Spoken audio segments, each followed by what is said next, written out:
علامہ غلام محی الدین صاحب قبلہ سبحانی جشن رحمت عالم کانفرنس قادری جامع مسجد دینے والا ہے سچا ہمارا نبی ہمارا نبی. ابھی اعلان نبوت نہیں ہوا، اس بات کو بھی ذہن میں رکھو. میں ان سے پوچھنا چاہتا ہوں جو سیرت النبی بیان کرنے کا دعویٰ کر رہے ہیں، تمہاری ماں نے دودھ پلایا ہے تو آؤ ہم سے سیرت النبی سناؤ. سیرت النبی وہ ہے جس سے ایمان تازہ ہو جائے. دوسرے سنے تو ایمان قبول کر لیا کرے، بدبخت سنے تو نیک بخت ہو جائے. سیرت النبی سنے تو نبی کی محبت جوش مارے. سیرت النبی سنے تو محبت رائی لینے لگے اور نبی کے نام پر قربان ہونے کا جذبہ پیدا ہو جائے. سیرت النبی اسے کہتے ہیں. یہ ہے سیرت النبی. آقا کریم صلی اللہ تعالی علیہ وسلم وہ داد و دہش کر رہے ہیں. 25 برس کی عمر میرے سرکار کی ہے اور 40 برس عمر حضرت خدیجہ کی ہے. مکہ کے لوگ عورتوں کو مار رہے تھے، عورتیں ستائی جا رہی تھی، عورتیں صرف عیاشی کا کھلونا تصور کی جا رہی تھی. آج بھی جیسا ذہن و فکر دیا جا رہا ہے کہ مذہب اسلام نے تو عورتوں کو پردے کی چہار دیواری میں مقید کر کے رکھ دیا ہے. میں عرض کرتا ہوں نہیں، مذہب اسلام نے عورتوں کو پردے کی چہار دیواری میں مقید نہیں کیا ہے، بلکہ مذہب اسلام نے عورت کا صحیح مرتبہ جو ہے وہ سب کے سامنے پیش کر دیا ہے. عورت پارکوں میں گھمانے کے لیے نہیں ہے، عورت شاہراہوں پر چلنے کے لیے نہیں ہے. عورت ہے وہ چھپا کر رکھنے والی چیز ہے، اس لیے اس کو عورت کہا جا رہا ہے. تمہارے آنکھوں کی عیاشی کے لیے عورت نہیں ہے، آفسوں میں بیٹھ کر کے تمہارے ذہن و فکر کے سکون کے لیے عورت نہیں ہے. عورت کا صحیح مرتبہ جو ہے قرآن نے اس کی نشاندہی فرما دی ہے. میرے سرکار صلی اللہ تعالی علیہ وسلم نے حضرت خدیجہ کے ساتھ وہ حسن سلوک پیش فرمایا ہے کہ مکہ کی عورتیں دیکھنے کے بعد اپنے شوہروں کو چیلنج کر دیتی ہیں، تم ایسے زندگی گزارا کرو جیسے خدیجہ کے ساتھ محمد گزار رہے ہیں، تم ایسے رہا کرو جیسے خدیجہ کی زندگی گزر رہی ہے، تم ایسے رہا کرو جیسے خدیجہ اپنے شوہر کے ساتھ رہ رہی ہیں. ذرا دیکھو ان کے ماحول کو دیکھو. گویا آج ہی میرے سرکار نکاح فرمانے کے بعد دستور حیات عطا فرما رہے ہیں. یہ اپنی بیویوں کے ساتھ تمہیں اس طرح سے رہنا چاہیے. اور قربان جاؤ نبی آخر الزماں صلی اللہ علیہ وسلم پر. میرے سرکار نے حجۃ الوداع کے موقع پر جب آخری خطبہ دیا تھا تو 1,24,000 کم و بیش صحابہ کا مجمع تھا. نبی ارشاد فرماتے ہیں، اے میری قوم، میں تمہیں تمہاری عورتوں کے تعلق سے ڈراتا ہوں. تم ان کے حقوق کی پامالی نہ کرنا، تم ان کے ساتھ حسن سلوک سے پیش آیا کرنا. یہ نبی کونین ہی کا فرمان ہے. آقا نے ارشاد فرمایا جس کا مفہوم عرض کر رہا ہوں کہ جب شوہر و بیوی مسکرا کر کے ملتے ہیں تو اللہ تعالیٰ اس کی بخشش فرما دیتا ہے. وہ ہے مقام، وہ ہے عزت میرے سرکار نے جو عورتوں کو عطا کی ہے. حضرت خدیجہ کی زندگی اتنی اچھی گزر رہی ہے، حضرت خدیجہ کو احساس نہیں ہوا کہ میری عمر کا 40واں سال گزر رہا ہے. میرے سرکار نے وہ حسن سلوک پیش فرمایا ہے. آقا کی اولادیں حضرت خدیجہ ہی سے ہیں، حضرت فاطمہ حضرت خدیجہ سے ہیں، اور سرکار کی اور صاحبزادیاں حضرت خدیجہ ہی سے ہیں. ایک صاحبزادے دوسرے سے ہیں جن کو ماریا قبطیہ کہا جاتا ہے. بقیہ میرے آقا صلی اللہ علیہ وسلم کی ساری اولادیں حضرت خدیجہ ہی سے ہیں. حضرت خدیجہ رضی اللہ تعالیٰ عنہا اپنے شوہر کی وہ وفادار بیوی ہیں. آقا بھی ارشاد فرماتے ہیں کہ خدیجہ نے جو میرے ساتھ وفاداری پیش کی ہے، میرے سرکار نمونہ دے رہے ہیں، عملی زندگی عطا فرما رہے ہیں. ایک مرتبہ ام المومنین حضرت عائشہ صدیقہ کے سامنے حضرت خدیجہ کا ذکر سرکار کرنے لگے. تب تک حضرت عائشہ کہتی ہیں کہ میری زبان سے ایک جملہ نکل گیا. میں نے عرض کیا یا رسول اللہ، آپ کیا اس بوڑھی خاتون کو یاد کرتے رہتے ہیں؟ میرے سرکار کو بڑی تکلیف ہو گئی. حضرت عائشہ کہتی ہیں اس وقت میں نے دیکھا کہ سرکار کو تکلیف ہوئی اور چہرے مبارک سے غصہ کے آثار ظاہر ہوئے تو حضرت عائشہ کہتی ہے میں ڈر گئی اور میں نے پھر عرض کیا یا رسول اللہ، اب میں کبھی بھی اس طرح سے نہیں کہوں گی یا رسول اللہ. میں حضرت عائشہ فرماتی ہیں اے لوگو، میں اللہ کے حبیب صلی اللہ علیہ وسلم کے سامنے اس جملے کو کہنے کے بعد اتنی شرمسار ہوئی اور اسی تاریخ سے میں حضرت خدیجہ پر رشک کیا کرتی تھی.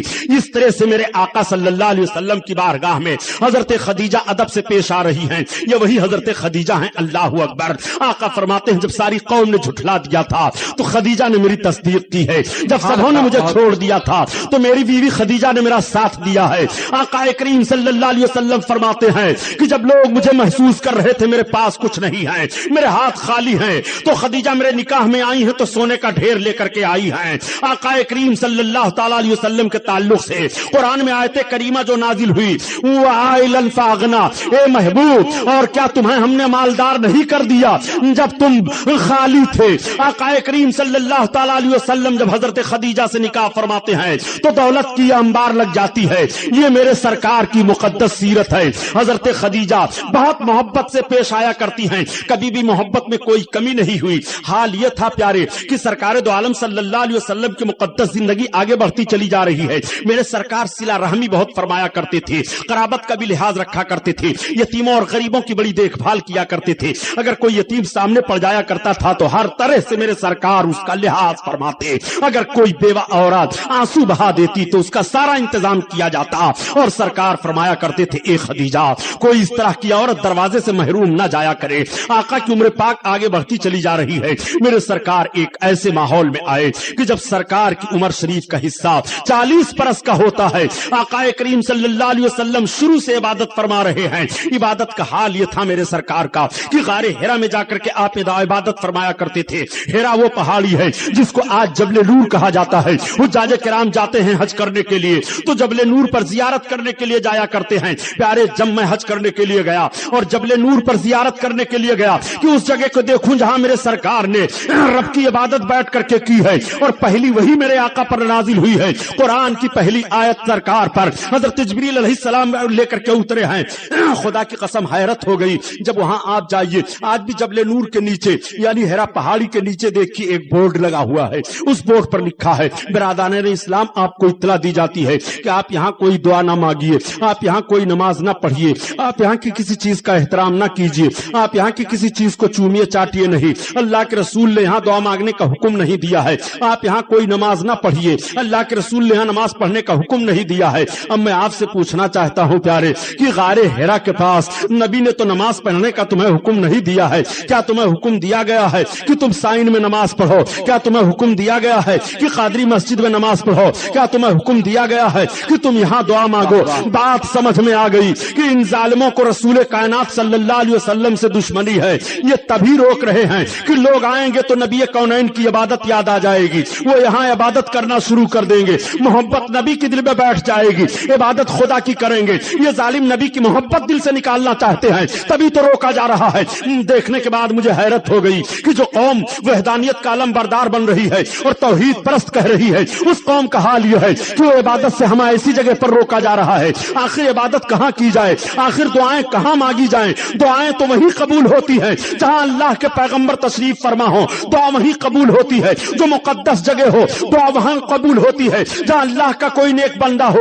دعا وہیں قبول ہوتی ہے جہاں کوئی اچھی چیز ہو. دعا وہاں قبول ہوتی ہے. اب میں آپ سے پوچھنا چاہتا ہوں پیارے ایسی جگہوں پر بھی دعا مانگنے سے روکا جا رہا ہے. میں نے غور کیا آخر میرے سرکار پہاڑی پر اس ہرا کے پہاڑی پر کیوں بیٹھ کر کے عبادت کیا کرتے تھے؟ مکہ میں تو اور بھی بہت ساری پہاڑیاں پائی جا رہی ہیں، کسی بھی پہاڑی پر سرکار جلوہ افروز ہو جاتے. تو اندازہ یہی لگا مولانا کمال الدین صاحب غور فرمائیے کہ ہرا پہاڑی پر آج بھی چڑھ جانے کے بعد کعبہ دکھائی دے رہا ہے. آج جبکہ ساری بلڈنگیں بن گئی ہیں، اس وقت میرے آقا جب یہ ساری بلڈنگیں نہیں رہی، اس طرح سے راستہ صاف نہیں رہا، تو جہاں سرکار بیٹھ کر کے رب کو یاد کر رہے ہیں وہاں بیٹھنے سے کعبہ کی چوکھٹ دکھائی دے رہی ہے، کعبہ دکھائی دے رہا ہے. میرے سرکار نے اس پہاڑ کو منتخب فرمایا ہے کہ کعبہ کو دیکھا کریں اور رب کی عبادت کیا کریں. میرے آقا عبادت فرما رہے ہیں اور عبادت کا ماحول یہ تھا پیارے کہ کئی روز کا کھانا اور پانی لے کر کے سرکار جایا کرتے تھے اور عبادت کیا کرتے تھے.